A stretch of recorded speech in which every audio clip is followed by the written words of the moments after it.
Howdy everyone, this is Grakef.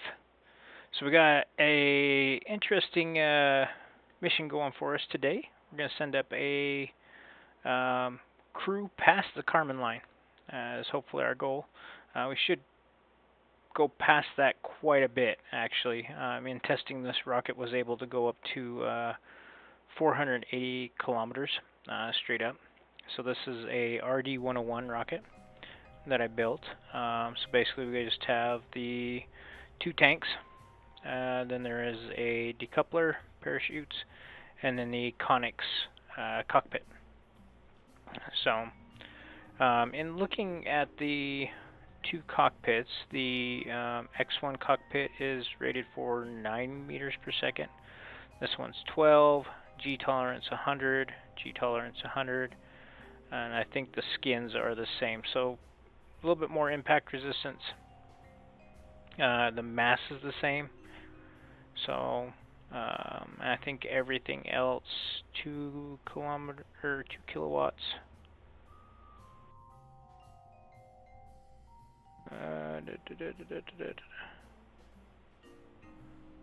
Trying to see what the actual power usage is for this, and I don't think it has one. So anyways,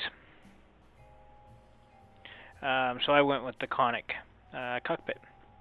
This should hopefully all work. I can't think of anything that I'm forgetting other than if I had my way, I would like a heat shield here. But we're going to try and keep that really low apogee, and we're going to turn pretty heavily to the east to try and make re-entry as smooth as possible.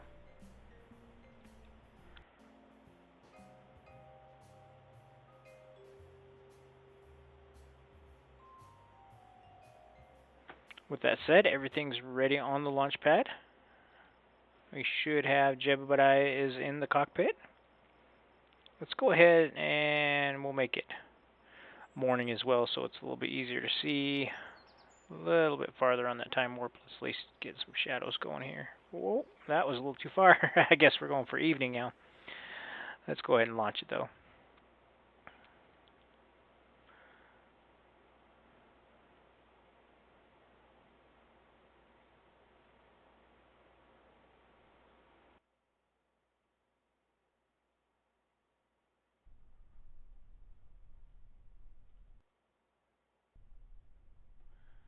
Going to go ahead and use ascent guidance just for the first stage here.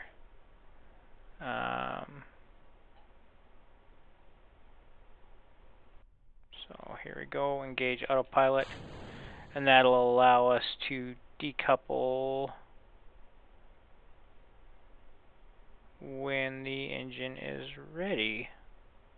Oh, got to turn up the engines.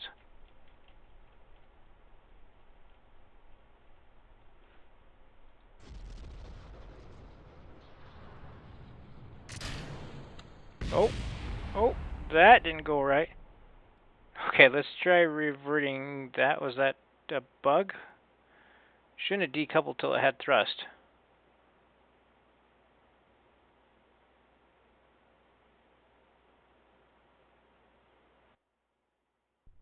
Alright, let's try again. Whoa! Okay. Throttled up this time. Engaged autopilot. Why is it throttling down?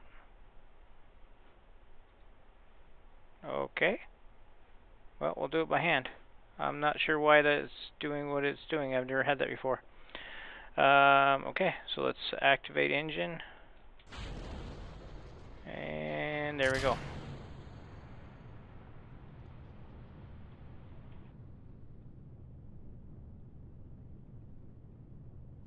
I'm going to pull up just a little bit here. And turn. And once, yeah, we're across 100 meters per second, so it should be, yeah, there, it kind of was teasing me a little bit. I was going to say it should be stable, and it looks like it is. So now we just got to ride this out and let it do its thing. So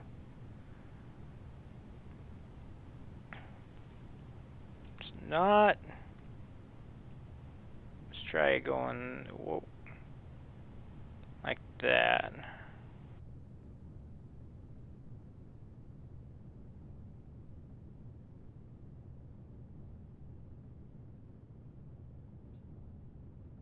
Okay.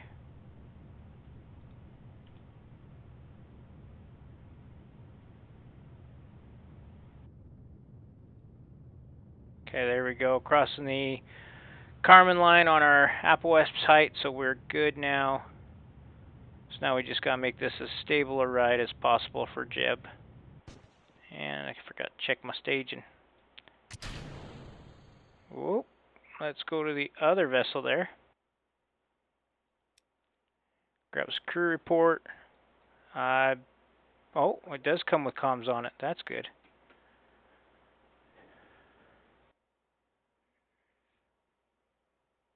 Looks like we opened up another one, so we'll transmit that one back as well. Continuing onward and upward.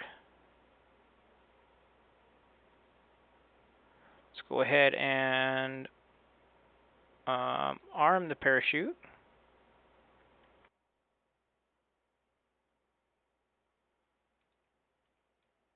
See, yeah, we don't have any controls at this point. Should have maybe put a little bit of RCS on this so that we could have pointed it retrograde as we're coming back down through the atmosphere. I'm going to hopefully not regret that decision.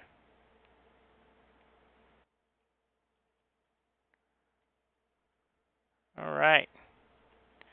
Coming up towards 40,000.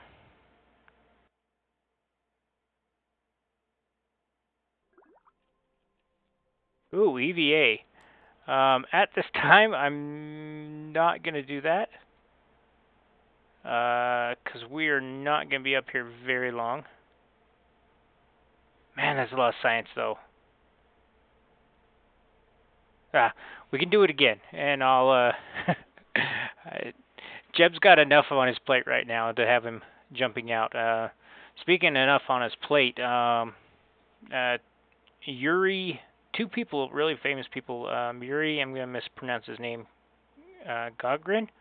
Anyways, the Russian, first person into space, went around and orbited the Earth.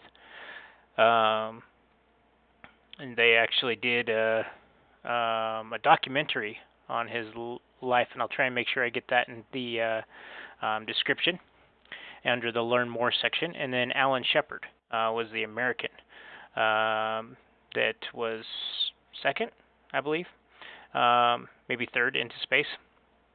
And he only did similar to what we have Jeb doing here. He only did a suborbital trip.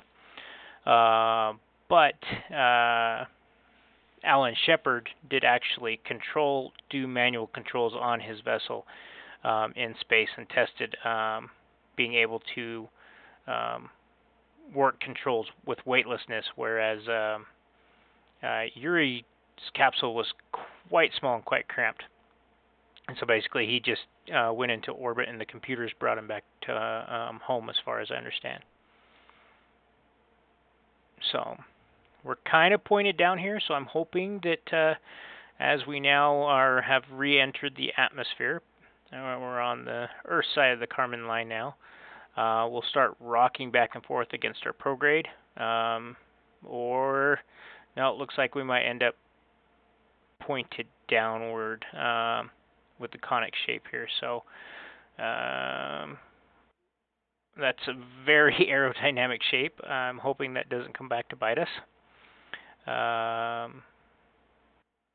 If it does, Jeb might be in for a very rough ride. I did not put drogue chutes on this.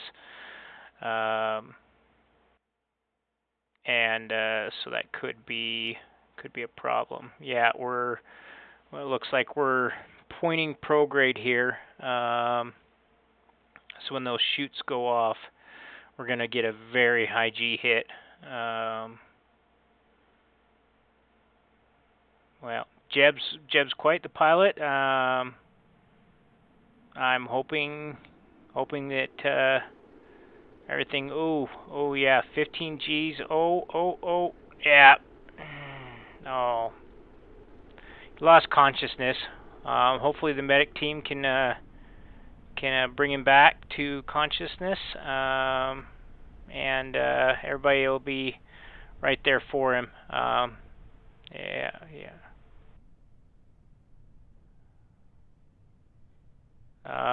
We're not getting any reports from Jeb at this time. The parachutes are armed. Oh, I think I hear Jeb on the comms. So he's saying that is quite the wild ride, a roller coaster that anybody would have quite fun doing. But he does not want to do that again. So he's asking the R&D team to do a lot better planning next time. Okay. Not sure where the tanks ended up at, but we do have vapor in the lines. It's kind of funny. All right, so we're spinning down here, and looks like this is going to be a successful mission for us. So thank you guys for watching, and I hope you enjoyed it, and we'll see you next time.